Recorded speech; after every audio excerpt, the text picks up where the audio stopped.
Welcome to the Potter Discussion.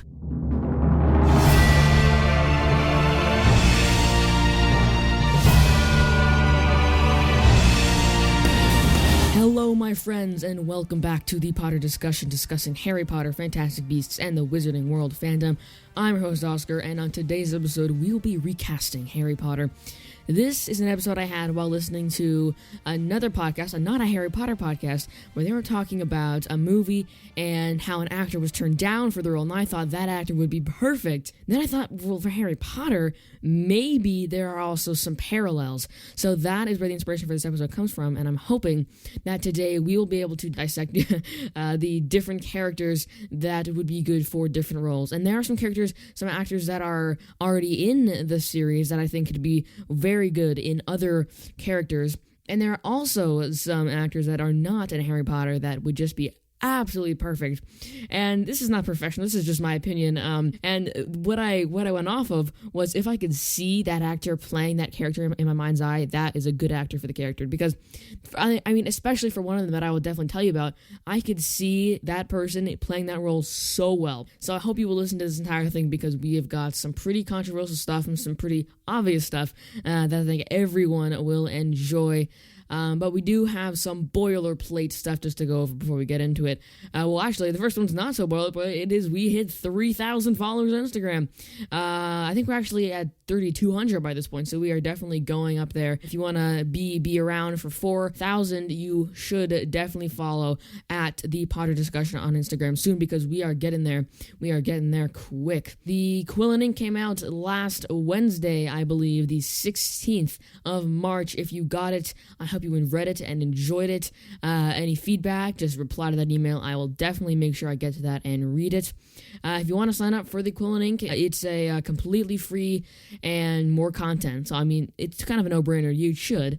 That'll be a link in the show notes below for content every other Wednesday about the Quill and Ink. You also get a free guide to a perfect Harry Potter marathon when you sign up to enjoy that in PDF form. 2 very obscure Easter eggs in each Harry Potter movie, just to make your watching experience just that much better.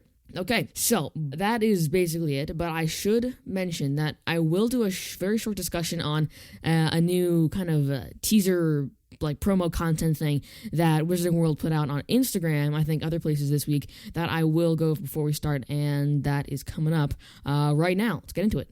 Okay, so for those of you not on Instagram, there was a new trailer release by Wizarding World. It's not exactly a trailer, but there was much more revealed, and I think there are some interesting parts to the trailer. I'm gonna call it a trailer just because my brain will not call it anything else.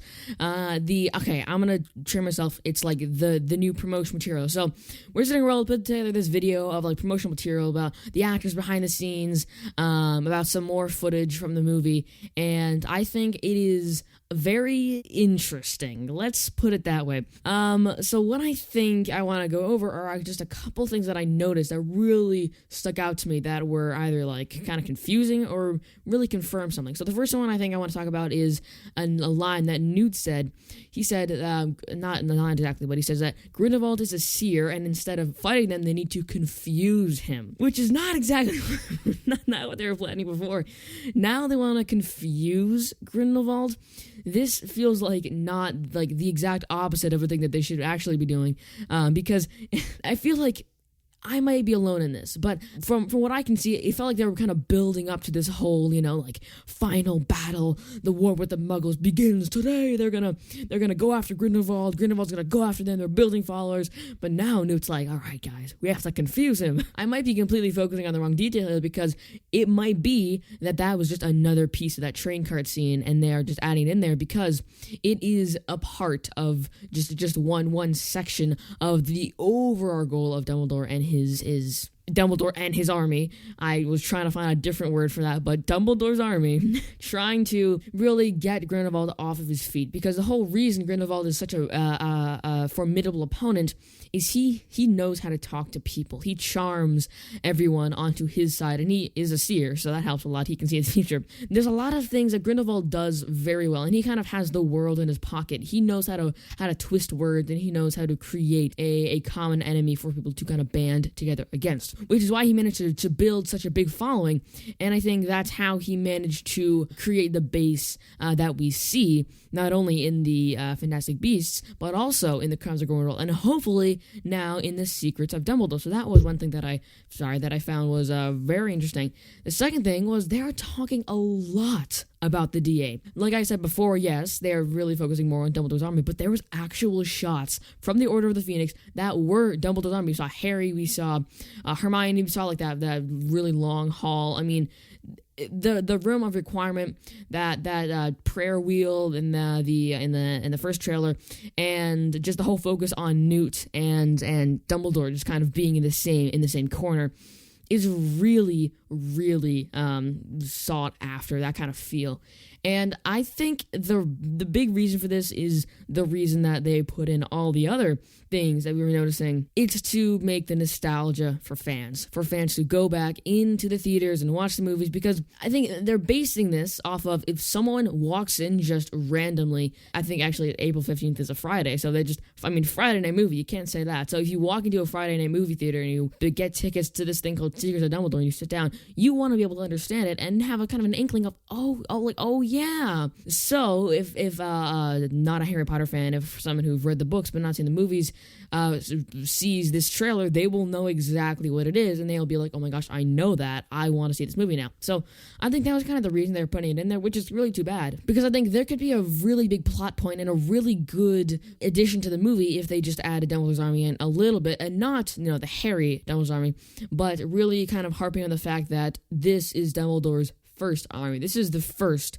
edition of the Order of the Phoenix. First edition, signed copy of the Order of the Phoenix. I think that is definitely going to be a part that I want to see play out if they put out any more promotion material that is kind of focusing on this idea, or if this is really a one-time, this is what's happening kind of deal. But I definitely am excited to see this unfold, and I will certainly be monitoring Instagram for any other updates, and that pretty much covers it. Those are the things that I noticed, kind of really jumped out at me. So if you found any value from that, I will make sure you go check out that video on Instagram. It's just the Wizarding World page. That was a very interesting thing, and I'm glad that it's out there. And actually, we have yet another thing to talk about. An awesome thing put out, but now let's get into the main episode of recasting Harry Potter. No transitions, no cuts. Let's just do it. All right, so the first two I want to talk about are the first two characters I want to cast, the first two actors I want to put in the roles is obvious. I mean, so obvious. Especially the first one that I think I'm guarantee you've heard before. So the first character I want to recast is Snape. Severus Snape. He plays, of course, a pivotal role in Harry Potter story, as many other people do, and his character is one that cannot be played by many, but there is one man that I think would play this role perfectly. Of course, no one can be better than Alan Rickman, of course, because he was the original actor, and no one can be better than the original actor if they want to get the original movie feel. But there was one person that I stumbled across in my research that I've seen in other movies that I think is perfect, and I think let's just say it together. We all know. All right, ready? 1, 2, 3. Adam Driver. I guarantee no one else said that thing, but I am glad that I can say it myself. So, Adam Driver as Snape. I mean, just on the looks alone, just on how he looks, you kind of have to agree. Adam Driver is perfect as Snape. He's got the shoulder length black hair. He's got the whole dark brooding facial expression down, and he really plays the kind of roles that Snape is. I think the one that comes to mind, the one that people know him as probably, is Kylo Ren in the Star Wars series. I have not seen Star Wars in many months, many years, in fact, so I have really no recollection of what he played in that movie, but the only thing I can remember thinking while watching the Star Wars movies with him in it was thinking, wow, that guy could play Snape, and that's why this is the most obvious thing to me, and why I put Adam Driver first. In the Kylo Ren role, he plays the, emotional damage, trying to get back to home and find someone who actually cares about him kind of role. which is exactly what Snape is. I mean, with the long black hair after that, you can't really argue. Adam Driver is perfect for Snape. So that is really why I picked him, because when I was searching, I went off of actors that I knew, and of course Adam Driver was the first one I thought of, and I wrote his name down before I even searched because I knew just how perfect it would be. So, and I just got myself so excited when I saw pictures of him, because I don't really know what he looks like. Besides, out of Kylo Ren, I wasn't sure if he had a different hairstyle, but when I saw that was what his hair was, I was like, yes, yes, yes. So Adam Driver really has all the requirements. He's a very talented actor, and one that has been going for a while. So I think he will definitely play a mean Snape if a Harry Potter TV show reboot on HBO Max ever comes out. Of course, that will never happen, as we all know. But we can always hope. So Adam Driver is my perfect ideal of Snape. Now, let's move on straight. Let's kind of bundle these two. Dumbledore. Dumbledore is another person that I think is a very wide role that a lot of people could play. But I think Dumbledore takes a specific kind of person. Someone who, plays good people, but also is just an icon. I mean, if you see that person, you know, oh, of course, that's so-and-so. And you can kind of see if that person is as you think they are if you search them up and you recognize the movie they're in. And that's exactly what I did with Dumbledore's new actor that I'm deciding to put in instead of Michael Gambon. I'm sorry, Mr. Gambon, but you're going to have to scooch over for this one, because I think the perfect Dumbledore is Morgan Freeman. Morgan Freeman has the voice, he has the elderly wisdom, he has the fatherly love, he has everything that a good Dumbledore has. And Morgan Freeman, I think, will be a very good Dumbledore in, of course, the Harry Potter reboot show on HBO Max that we're always talking about. So I think it'll be Morgan Freeman. Now, the main reason I picked him is because he plays similar roles. The one I was thinking of in Bruce Almighty, I don't know when that came out. I think it was 90s, maybe 90s or early 2000s. He played the character of God in that movie. And I haven't seen the full movie, but in just small clips that I've seen in my research, I think that really, really fits, because he is kind of, Dumbledore plays in the Harry Potter series. Dumbledore kind of plays the knows everything, kind of watching over Harry, and that's kind of the same thing that he does in Bruce Almighty. So when he was God in Bruce Almighty, I'm saying this so much, I think that also really translated into his role as Dumbledore, and it will translate into his role as Dumbledore, because Dumbledore really is a schemer and a plotter and a planner, and he looks ahead, and Morgan, I think, will definitely play that role very well, and that is why I chose him for the role of Dumbledore. Okay, now for the less obvious, now for the more obscure characters that I really couldn't think of perfect examples of, but I think I came upon a good answer in the end. Let's start off with Harry. Good old Harry Potter series is named after him. He plays a great role in the story, and he is the kind of person that is somewhat similar to Dumbledore in terms of the people that could play him, but is kind of in a different mindset, in a younger mindset, because they both play main roles in the story, but Harry has to learn and Dumbledore has to teach. So there's a different kind of person that could play Harry than Dumbledore, and I kept thinking, there's gotta be someone that's perfect for Harry. And the one person that I could not get my mind off of was Matthew Lewis, the person who plays Neville Longbottom. Matthew Lewis is someone who could play Harry. Now, you might be thinking, well, no, he's not. Neville doesn't know anything. Neville's clueless. He makes a fool of himself. But I don't know. I mean, I don't know. If you see the difference between Matthew Lewis and Neville, you can see that if he was made out to be Harry, Matthew Lewis could have played Harry very well. And that's why I chose him today, because I think if Daniel Radcliffe did not exist, I think Matthew Lewis would be the optimal candidate in Harry Potter to play Harry Potter. And of course, I am glad that he got cast as Neville Longbottom, but I think if he were Harry, he could have played the role just as good. Of course, it would have been a very different kind of story, but Matthew Lewis is a very competent actor that I think could portray Harry in a light that is very similar to the way Daniel Radcliffe portrayed him. Now, the lights will be similar, but I think Matthew Lewis just in general has a different outlook than Dan, so it would be very different. The character would be a little bit different, but I think the general sense of who Harry was, I think, would stay the same, which is also why I chose Matthew Lewis, because I know that he has the acting, I guess you could call him chops, to switch between Neville and Harry, and we see him. Of course, he would not play both, but just because we know he could, I think just reinforces the idea that he would play a very good Harry, and that is why I chose him today. Now, let us move on to our next person who I think would play in a different role, and I think we should talk about, let's do Hermione. Let's do Hermione. This was the person I was telling you about in the very beginning, where I said I could see this person in my mind's eye playing Hermione so well. Now, of course, this is absolutely nothing to do with the fact that I just finished watching Downton Abbey, and now all those British accents are stuck in my brain. So nothing, absolutely nothing to do with that. But the person that I think, Hermione is fantastic. I mean, that's the bottom line. So I think the actor who played Hermione would have to be kind of the same, brightness, but also have the same kind of depth. So I think the person who could play Hermione really well is Lily James. If you don't know Lily James, she plays Rose in Downton Abbey, which of course is not why I chose her at all. That's why I was thinking about her.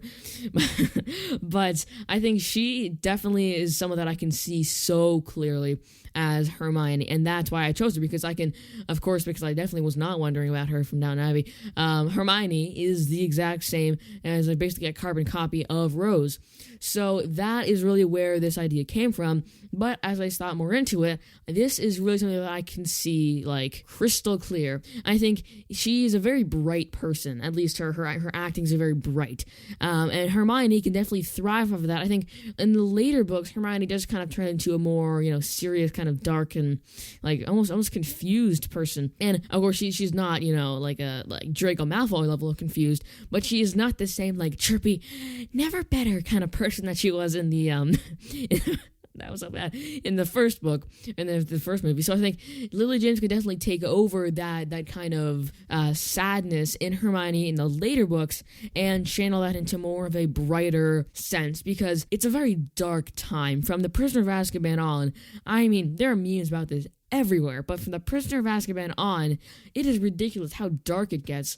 I mean, there, of course, like Voldemort's in the back of Quirrell's head, but then Harry, with the power of true love, he kills Quirrell in an act of heroism. And in the Chamber of Secrets, there's a big monster in the chamber, and Harry has to go stab it with the ancient sword. Then in The Prisoner of Azkaban, there's like the person who killed your parents is out, and now there are creepy Dementors everywhere. And great, and now the Goblet of Fire, Harry's like illegally chosen and has to see his best friend, like what one of his friends killed, and Voldemort rise from his own blood. And then the Order of the Phoenix is like just as bad. Sirius dies. The world kind of crumbles. Then in the next book, Dumbledore dies. Then the next book, Lupin dies. Tonks dies. Fred dies. Everyone dies. Lovely. My point is, Hermione is not the kind of chirpy person that we see her as in the beginning of the story. And the bottom line here is Lily James is.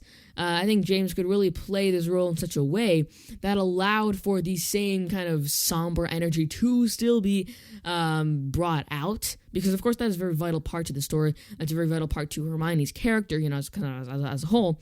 But I think another part of why she would be so good for the role is she knows how to continue to maintain her happiness. Really, there's nothing else to it. She's a very kind of bright and active and energetic person that I think would really benefit. The story would really benefit from kind of a shot of that kind of. So that's really where I'm going with this, and that's why I think Lee James would be great for the role of Hermione. Okay, so I did speak a little bit about Draco in that previous segment, so let's just move on to him. Who could play Draco Malfoy? Well, while I was thinking of his new actor, I was thinking about his main traits. In a Lucius, not in Lucius, I always say Lucius, in a Draco character, I want to see someone who has snark, who has a presence, someone who's very magnetic or something like that, who's very magnetic, who draws a crowd, who is a very kind of big person, who knows how to talk to people and who's very influential, but also someone with a lot of emotional stress, especially later in his life. And really, the one person that came to mind was from another show that I was watching that you may have heard of. It is called Lucifer on Netflix. Now, you probably know if you know Lucifer, then you know that you know which person I'm going after now. But the person who I think will play a good Draco is Tom Ellis, the wonderful Welsh actor Tom Ellis in Lucifer, who plays the main character Lucifer. I think is all of these things. The whole plot of the show is Lucifer is this whole rich, great looking, just absolute bro, and he knows how to do everything. He's just perfect, but he has a lot of emotional stress on him. He really has been damaged when he was just a very young 4,000-year-old angel. So that's really where I'm coming home. That's where I'm coming from this. That I think this part is also very, very influential, because Tom Ellis, I think, on playing Draco, I can see it, and that's really where my will it work test comes into play. I can absolutely see Tom Ellis playing Draco, especially that scene where he's kind of leaning over the sink, just really struggling. I think that is a scene that I will absolutely be really trying to play it out in my head, because that, I think, especially with someone like Matthew Lewis playing Harry, I think could be a really good scene, because both they're very similar actually. Tom Ellis looks a little bit like Matthew Lewis a lot, in the hair, the tall, in the height. They look similar, and that would be funny to see them duel. And I think we also see that Tom has a really good way. Okay, Tom Ellis. I cannot say Tom, because Tom can mean Tom Felton. I'll call him Ellis. So Ellis has a very, very good way of showing his emotions as he's playing a character, and I think that would translate very well, because Felton also does a really good job with that. I think that's why Draco is such a compelling character. If Tom Ellis can be that kind of person, which he is, if he is that kind of person, that would really translate over into a really good Draco, because of course we all know that a good Draco makes a very good story, and a good story is the whole cause of Draco's emotional stress in the first place. So it's a whole circle. If Ellis can keep up that kind of chain of, he has to have the emotional damage, but he also has to keep up this facade of, I am better than you, bow down to me now, snarky remarks here and there, stuff like that. I think that it would be just another reason to tack on. That would just be another reason to make Ellis a fantastic Draco. And as we are nearing the end of this episode, there are two more people that I think I want to go over in this short time that we have together. And the first one is Ron. So Ron, I'm going to finish out the trio. Ron is the kind of character that is kind of goofy, not really knowing what's going on all the time, but in the end is a very good friend and a very true friend to someone like Harry, to someone like Hermione. So we have Matthew Lewis, we have Lily James. Who else can finish out this trio playing Ron? Well, it'll never happen. It'll never happen just because there's a slight age difference in these actors and characters. But I think the person who would be a fantastic Ron is Mark Williams. If you don't know who Mark Williams is the actor of Arthur Weasley in the Harry Potter series. Of course, you're thinking, well, no, he plays Ron's dad. How can that work? That's why I said it would never happen, just because of how Mark Williams does not fit into that role. But if you look past that, if you look at past, where he is, if you look into really who he is in terms of his character, I think that is really where you see Ron. Because especially in that scene where Harry first arrives at the Burrow, and I think it's actually Mark Williams' first scene as Arthur in the movie, he asks, so tell me, Harry, what exactly is the function of a rubber duck? that is really where I see Ron, kind of the young, excited, kind of bright person that Ron is, and that's why, why Harry and Ron are so good together. So I think that is why really I see Ron in Mark Williams, but also because Mark Williams is very kind of, he knows what to do in every situation. He's a very kind of resourceful person, and that helps also because with Harry is someone who needs help with a lot of things. Now, he could absolutely do things himself, but he works best with other people. So does someone like Hermione, who is, of course, kind of the brains of the group, and someone like Ron, who's kind of the idea man. That really works. Of course, none of his ideas are good, but it always inspires Hermione to just think better and just be better than Ron. So I think having someone who has that excitement is very important in a character like Ron, which is why I think Mark Williams is perfect for this role. He understands that. He sees Ron, and he really knows how to portray a fantastic Ron, and that is why I think Mark Williams is perfect for this role. And just in the interest of time, I'll get right into the next one. The last person that I'm talking about is Luna. Who could play Luna? Who is a Luna expert? I haven't used any of the actors from the trio, and I think now I will. So I think the person who can play Luna very well is Emma Watson. Now, this, I think, is the most confusing person on my list, and that's why I want to finish out with Emma playing Luna, because when you think of Emma Watson, you think of someone who is not Emma Watson, someone who is, like more Hermione-like. And when you think of Luna, I mean, Ivana Lynch, like, no one will be better than Ivana Lynch. Like in any remake, Ivana Lynch will be Luna. I think I've definitely said this before, but when they were casting Luna, they said a lot of girls were exactly like Luna, but Ivana Lynch is Luna. I think that's what David Heyman said, the producer, when they were casting Luna, which makes absolute sense. You can see like Ivana as Luna is perfect, and like in her podcast, The Chick Peeps, I don't know if that's still going on, but also in interviews in general, she is just this she's a pure soul. I think that's a perfect way to put it.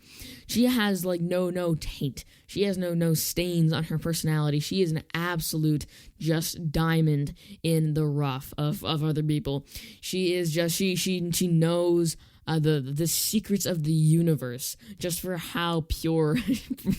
that's really like how I see it. She just is so insightful, and in her Luna way, I will admit it is not a traditional kind of smarts, but Luna understands people. Luna knows who people are.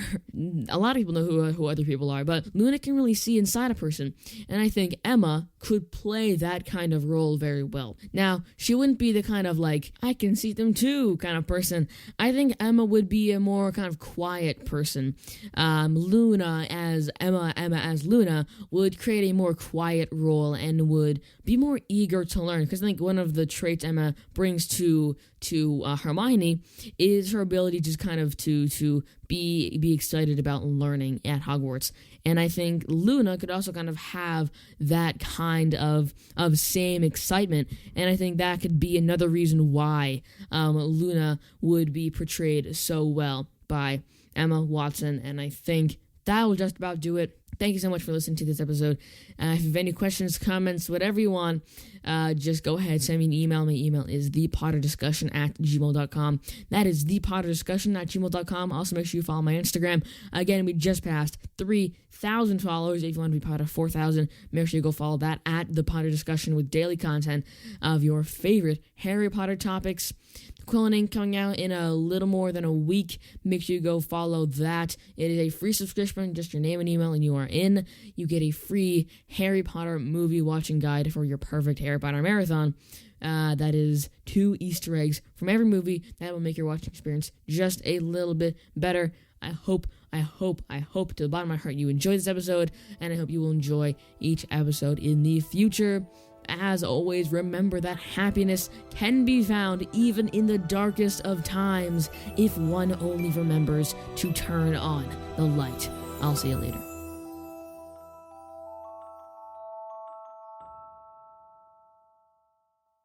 This was the Potter Discussion.